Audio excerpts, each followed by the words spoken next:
Hello students, कैसे हैं आप सब लोग। हम लोग पढ़ेंगे क्लास डायरेक्टिंग का पार्ट नंबर 5। हम लोगों ने पिछली क्लास के अंदर लीडरशिप को अच्छे से देख लिया था। आज हम बात करेंगे एलिमेंट ऑफ डायरेक्टिंग में कम्युनिकेशन। बहुत इंपॉर्टेंट है और बहुत अच्छे से समझना, इससे भी क्लास क्वेश्चन बनने के पूरे पूरे चांस हैं। स्टार्ट करते हैं क्लास कम्युनिकेशन। कम्युनिकेशन बेसिकली होता क्या है, मैं आपको जो चीज समझा रहा हूं वो भी क्लास एक कम्युनिकेशन का ही पार्ट है। सबसे पहले मेरे मन में कोई आइडिया आया और मैं उस आइडिया को, उस व्यूज को, उस ओपिनियन को, उस मैसेज को, उस कंटेंट को आपके साथ शेयर करना चाहता हूं। मैं किसी भी वे में आपके साथ शेयर कर सकता हूं। इशारों की भाषा में बोल सकता हूं, क्लास बॉडी लैंग्वेज की भाषा में बोल सकता हूं, आपसे लिख के, बोल के आपको समझा सकता हूं, कोई पिक्चर डायग्राम बना के आपको समझा सकता हूं। This is called communication. सीधी सी बात है, right. Communication can be defined as transmission or exchange of ideas, view, message, information or instruction between two or more person। भाई दो लोग का होना जरूरी है कि मैं कुछ मैसेज दूं और कुछ मैसेज लूं, तो हमारे बीच क्या हो रहा है, कम्युनिकेशन हो रहा है। भाई common way for transmission of ideas are spoken. कौन कौन से कॉमन वे हैं, या तो बोल के, या लिख के, या डायग्राम पिक्चर बना के, ग्राफ बना के, या गेस्चर यानी कि बॉडी लैंग्वेज। बॉडी लैंग्वेज के थ्रू भी, इशारों की भाषा कहते हैं उसको, बॉडी लैंग्वेज के थ्रू भी बात की जा सकती है, अपने मैसेज को, अपने कंटेंट को शेयर किया जा सकता है, right. This is called communication. बात समझ आ गई कि कम्युनिकेशन क्या है। आगे चलते हैं। Communication process. अब ये प्रोसेस समझते हैं कि ये प्रोसेस क्या है। बहुत ज़्यादा चांस नहीं होते प्रोसेस के आने के, लेकिन सिलेबस के अंदर है तो हम लोगों को प्रोसेस भी करना है अब, राइट।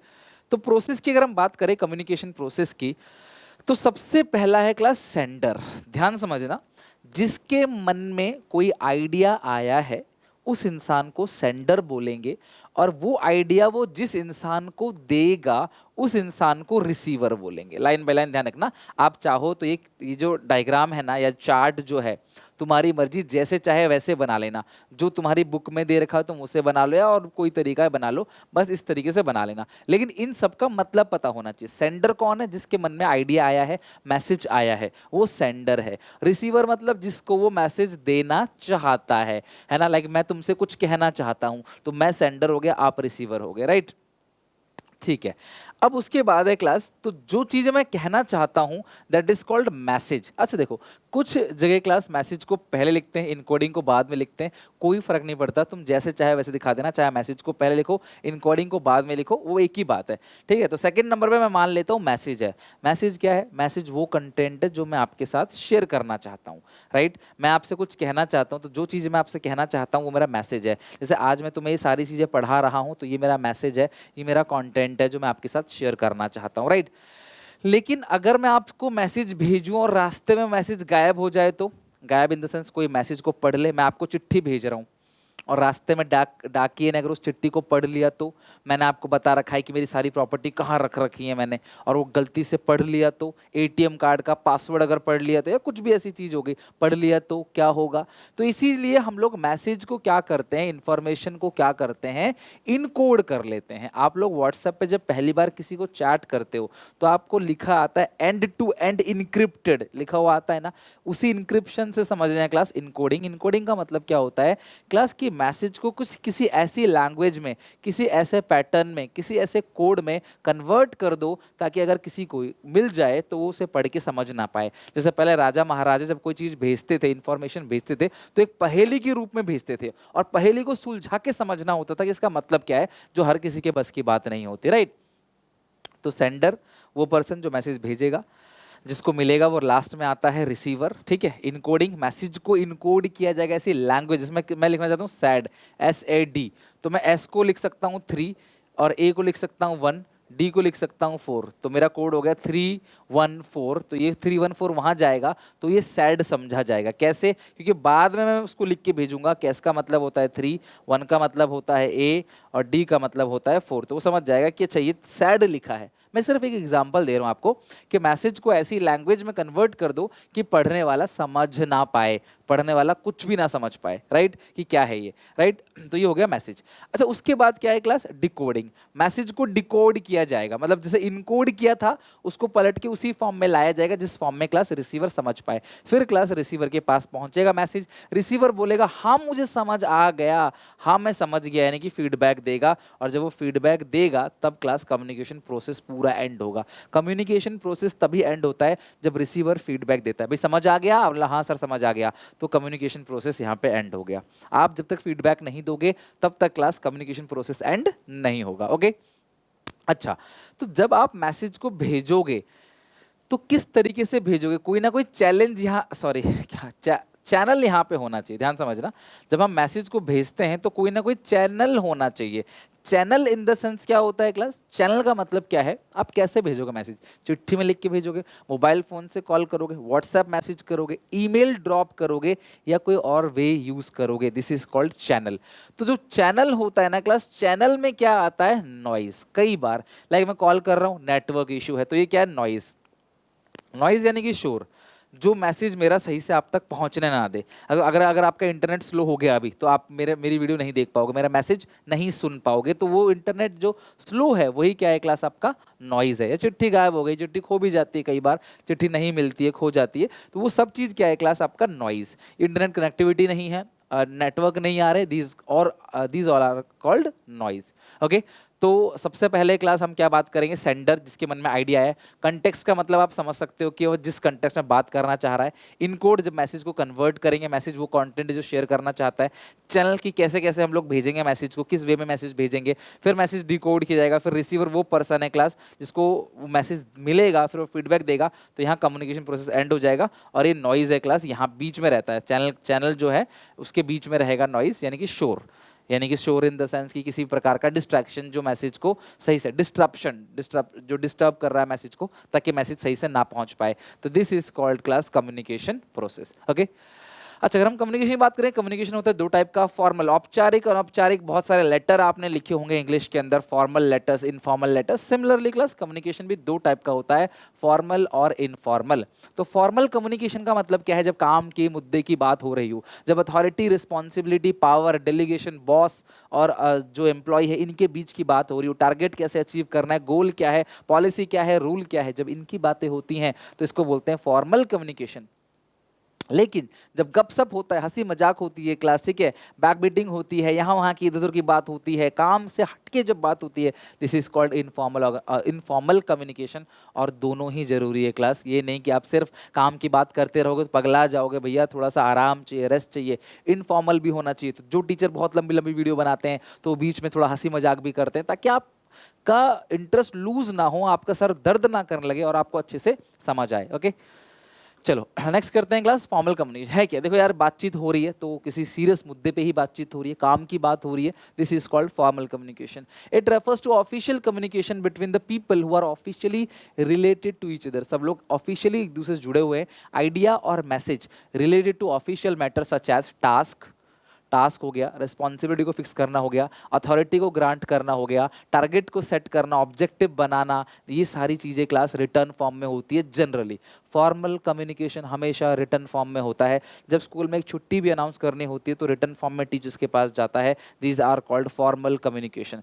कंपनी से रेजिग्नेशन देना हो, ज्वाइनिंग देना हो, सब काम ईमेल के थ्रू होता है रियल लाइफ में, है ना। पूछना, जो लोग जॉब करते हैं सारे काम ईमेल के थ्रू होते हैं, प्रोटोकॉल को फॉलो किया जाता है, प्रोसेस होता है। रिटर्न में एप्लीकेशन देना पड़ता है, रिटर्न में बोलना पड़ता है। किसी कंपनी ने आपको गारंटी दिया प्रोडक्ट का, तो रिटर्न में आप लेते हो कि भाई लिख के दो guarantee, right. This is called formal communication. अच्छा, जो फॉर्मल कम्युनिकेशन होता है वो डाउनवर्ड भी हो सकता है क्लास, वो अपवर्ड भी हो सकता है, राइट। डाउनवर्ड कम्युनिकेशन और अपवर्ड कम्युनिकेशन। देखो, डाउनवर्ड कम्युनिकेशन का मतलब क्या है? देखो, वर्टिकल में डाउनवर्ड भी है और अपवर्ड भी। जब मैसेज ऊपर से नीचे आ रहा हो, this is called downward communication. जब नीचे से ऊपर जा रहा हो, इसको बोलते हैं अपवर्ड कम्युनिकेशन। आप बोलोगे सर तो बहुत आसान है, तो हमको पता था, अपवर्ड डाउनवर्ड का मतलब तो हम जानते हैं। तो जानते हो तो ये बताओ कि ऊपर से नीचे क्या आता है? Orders, policy, rule. ये रूल नहीं बनाएगा मालिक के लिए, मालिक इनके लिए बनाएगा। तो जो ऊपर से ये सारी चीजें नीचे आती हैं, ऑर्डर, पॉलिसी, रूल्स, है ना। और इसके अलावा ऊपर से टास्क आता है, अथॉरिटी भी ऊपर से नीचे आता है ना, रिस्पॉन्सिबिलिटी भी ऊपर से नीचे आता है। और नीचे से ऊपर किया जाता है अकाउंटेबिलिटी, लेबर की डिमांड, इनकी ग्रीवियंसेस, शिकायतें नीचे से ऊपर तक जाएंगी, है ना। तो ये ध्यान रखना कि कुछ चीज़ें, बातें ऐसी होती है, कम्युनिकेशन ऐसा होता है, मैसेज ऐसा होता है जो ऊपर से नीचे आता है, लाइन बाय लाइन, कुछ चीज़ें नीचे से ऊपर जाती है। तो जब वो नीचे से डाउन टू अप यानी कि बॉटम टू टॉप जाता है तो अपवर्ड हो गया, और टॉप टू बॉटम आता है तो डाउनवर्ड हो गया। हॉरिजॉन्टल, दोनों सब लोग सेम लेवल के हैं, ये प्रोडक्शन मैनेजर है, ये सेल्स मैनेजर है, मार्केटिंग मैनेजर है, सब लोग मिलके आपस में बात कर रहे हैं। दिस टाइप ऑफ कम्युनिकेशन, जब सेम लेवल ऑफ अथॉरिटी के लोग एक दूसरे से कम्युनिकेट करते हैं, this is called horizontal communication. अब ये नहीं कि तीनों सामने सामने खड़े होंगे, बैठ के बात भी कर सकते हैं, राउंड टेबल पे बैठ के बात कर सकते हैं, लेकिन अथॉरिटी सेम होती है, इसको क्या बोलते हैं? Horizontal communication. डायगोनल कम्युनिकेशन क्या होता है? जब प्रोडक्शन डिपार्टमेंट का हेड, जो प्रोडक्शन कर रहा है वर्कर, वो प्रोडक्शन मैनेजर से नहीं सेल मैनेजर से बात करे। जब एक डिपार्टमेंट का एम्प्लॉय अपने से ऊपर लेवल के किसी दूसरे डिपार्टमेंट के एम्प्लॉय से बात करता है तो वो डायगोनल कम्युनिकेशन कहलाता है। बच्चे बोलते सर अपवर्ड में क्या फर्क है? अपवर्ड में इसी को बात करेगा, इसी के डिपार्टमेंट के हेड को बात करेगा, डायगोनल में किसी दूसरे डिपार्टमेंट के हेड से बात करता है। This is called diagonal communication. Okay अच्छा, अब बात करते हैं इनफॉर्मल कम्युनिकेशन। देख रहे हो क्लास, इनफॉर्मल, हंसी मजाक चल रहा है, गपशप चल रहा है, क्लास कानाफूसी हो रही है, ये सब चीज इनफॉर्मल कम्युनिकेशन है। So informal communication between different member of organization who are not officially attached to each other, social interaction, friendly talk, gossip and other than the official matter। देखो यार, कोई भी मैटर, कोई भी कम्युनिकेशन हो रहा है ऑफिशियल मैटर से हटके, तो हम उसको क्या बोलते हैं क्लास? Informal communication. और ध्यान रखना, ये सेटिस्फेक्शन देता है एम्प्लॉय को। जब आप बातचीत करते हो, हंसी मजाक करते हो ना, तो क्लास ये एक सेटिस्फेक्शन देता है, इंटरनल सेटिस्फेक्शन देता है। और यहाँ मैसेज जिगजैग मैनर के थ्रू फ्लो होता है। और नेटवर्क ऑफ इनफॉर्मल कम्युनिकेशन को ग्रेप वाइन बोलते हैं, अंगूर का गुच्छा। तो जो ये मैसेज है, ए ने बी को दिया, बी ने सी डी को दे दिया, इसने इसको दे दिया, इसने इसको, तो ये मैसेज कहाँ जा रहा है? अंगूर के गुच्छे की तरह कुछ नहीं पता, ठीक है? ये मैसेज क्लास अलग अलग लोगों को जा रहा है। This is called a network of grape wine. ये ग्रेप वाइन है, ध्यान रखना क्लास, जिगजैग मैनर, टेढ़ा मेढ़ा, कोई भी किसी को भी इंफॉर्मेशन भेज देता है।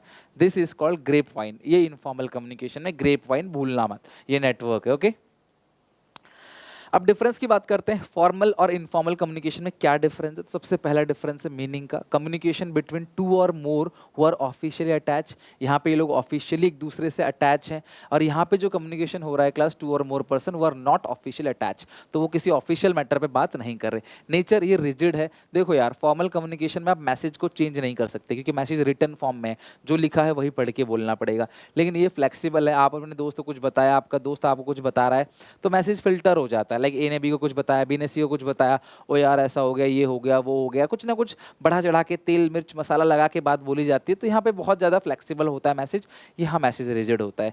देखो, फॉर्मल कम्युनिकेशन जनरली ओरल या रिटर्न होता है, बट प्रेफर किया जाता है कि भैया आप रिटर्न में दो। फॉर्मल कम्युनिकेशन लिख के ही होना चाहिए। इनफॉर्मल कम्युनिकेशन आमतौर पे ओरल ही होता है। आपको कुछ दोस्त से बात करनी है, कुछ बताना है इन्फॉर्मेल, लाइक स्कूल वाले छुट्टी अनाउंस करते हैं, है ना, या कंपनी में कुछ अनाउंसमेंट हुआ है, तो वो रिटर्न में होगा, रिटर्न में आएगा, रिटर्न में सबको मिलेगा। लेकिन आप अपने दोस्त को जो बताओगे वो रिटर्न में थोड़ी बताओगे। तो क्लास ऐसे आप इनफॉर्मल वे में बता दोगे आप, है ना, वहाँ थोड़ी रेस्पेक्टेड लिख के बताओगे, आप सीधा बता दोगे भाई ये बात है। तो ये ओरल होता है, ये ओरल रिटर्न दोनों होता है, बट प्रेफर किया जाता है हमेशा कि ओरल हो। देखो यार, फॉर्मल कम्युनिकेशन में स्केलर चेन फॉलो होता है, ए बी को बताएगा, बी सी को बताएगा, एक line by line hierarchy follow होती है, चेन फॉलो होता है फॉर्मल में। इनफॉर्मल कम्युनिकेशन में क्लास स्केलर चेन फॉलो नहीं होता, कोई भी किसी को बता सकता है, तभी तो ये जिगजैग मैनर में इन्फॉर्मेशन जाता है। नीड, ये ऑर्गेनाइजेशन की नीड है, ये ऑर्गेनाइजेशन की ज़रूरत है फॉर्मल, लेकिन ये किसकी ज़रूरत है? इंडिविजुअल की। भैया हम सबकी ज़रूरत है। थोड़ी बातचीत करेंगे, कम्युनिकेट करेंगे, तो चीज़ों को बेहतर समझेंगे, फ्री रहेंगे, गॉसिप करेंगे, मेंटल सेटिस्फेक्शन मिलेगा, हैप्पी रहेंगे, फ्रेंडशिप बनेगा ना, नेचुरल लव अफेक्शन क्रिएट होगा, तो कंपनी में रोज आएंगे, मिस नहीं करेंगे क्लास कोई चीज़ों को, और मन से काम करेंगे, लंबे समय तक टिक के काम करेंगे, ओवर बर्डन फील नहीं करेंगे, स्ट्रेस फील नहीं करेंगे। तो यार ये हमारी ज़रूरत है, ये ऑर्गेनाइजेशन की ज़रूरत है। पर्पस क्यों किया जाता है? ऑर्गेनाइजेशन गोल अचीव करने के लिए। ये क्यों किया जाता है? Getting relief. कंपनी खुद ही ऑर्गेनाइज कराती है गेट टुगेदर वगैरह। जैसे मान लो वीकेंड्स पे पार्टी करना, वीकेंड्स पे कोई प्रोग्राम अरेंज करना है, स्पोर्ट्स एक्टिविटी कराना, है ना, छुट्टियों पे ले जाना, तो रिलीफ दिया जाता है ताकि एम्प्लॉय साइकोलॉजिकल सेटिस्फेक्शन मिले।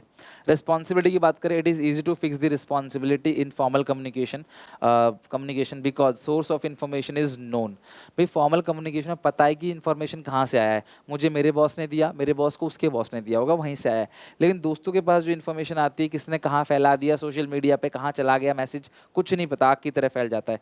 It is not possible to fix the responsibility, क्योंकि सोर्स जो है आपको नहीं पता। यहाँ पे आपको सोर्स नहीं पता कि ये मैसेज आया कहाँ से है, किसने फैलाई ये वाली बात। बहुत सारे स्कूल में भी बात फैल जाती है, कहाँ से किसने फैलाया किसी को नहीं पता, लेकिन कोई ऑफिशियल अनाउंसमेंट है तो वो कहाँ से हुई है ये सबको पता रहता है। तो यहाँ पे रिस्पॉन्सिबिलिटी फिक्स करना आसान है, फॉर्मल में, इनफॉर्मल में नहीं है। चीज़ यार इतनी सिंपल है, आपको 15-20 मिनट देना पड़ेगा। आप थोड़ा सा लॉजिक लगाओ, अगर सीबीएसई आपको 12 महीने देता है 12 चैप्टर्स के लिए बीएसटी में, तो इसका मतलब आपको वो 1 महीने 1 चैप्टर के लिए देता है। पर आप क्या चाहते हो कि आप 5 दिन में 12 चैप्टर कर लो, तो ऐसे नहीं होती चीज़ें, धीरे धीरे लर्न करना पड़ता है आपको। आप इसे आधा घंटा लगाओगे ना, डेफिनेटली क्लास से डिफरेंस आपको याद हो जाएगा। अपनी कॉपी में आप लिखो इन इन बेसिस के पॉइंट पे, है ना। तो बहुत सही से समझा दिया, बहुत सिंपल सीधी लैंग्वेज में बताया है। कोई भी क्लास नॉर्मल बच्चा, बहुत टिपिकल वर्ड यूज़ नहीं किया, आप इसे नोट्स बना सकते हो, अपनी प्रिपरेशन अच्छे से कर सकते हो। अब इसके बाद हमारे पास लास्ट में सिर्फ एक ही टॉपिक रह गया है क्लास, और वो टॉपिक है आपका बैरियर ऑफ कम्युनिकेशन, और उस बैरियर को कैसे ख़त्म किया जाए। और इसके साथ हमारा डायरेक्टिंग चैप्टर भी पूरा खत्म हो जाएगा। काफ़ी बड़ा चैप्टर था, मैंने कहा था आपको, मैंने कोशिश करी कि थोड़ा थोड़ा करके आपको कराऊं। समय है अपने पास अभी, आराम से अगर आप करते हो तो डेफिनेटली आपका अच्छे से हो जाएगा। उम्मीद है वीडियो अच्छी लगी होगी। लाइक ज़रूर करके मेरा मोटिवेशन बढ़ाना। जो कमेंट्स में मुझे बताना क्लास कि कैसा लगा वीडियो है। यहाँ पे मैंने अकाउंट्स का और इको का भी प्लेलिस्ट अटैच कर दिया है, तो आप इसको भी देख लेना। अकाउंट्स इको बेसिस साथ लेके चलो, और बहुत जल्दी सिलेबस पूरा एंड करेंगे। और उसके बाद अपनी one shot revision, case studies, practice paper, mock test, MCQ, बहुत सारी चीज़ें हैं जो क्लास में आपके लिए लेके आऊँगा। तब तक के लिए take care, bye bye, God bless you. मिलते हैं नेक्स्ट वीडियो में।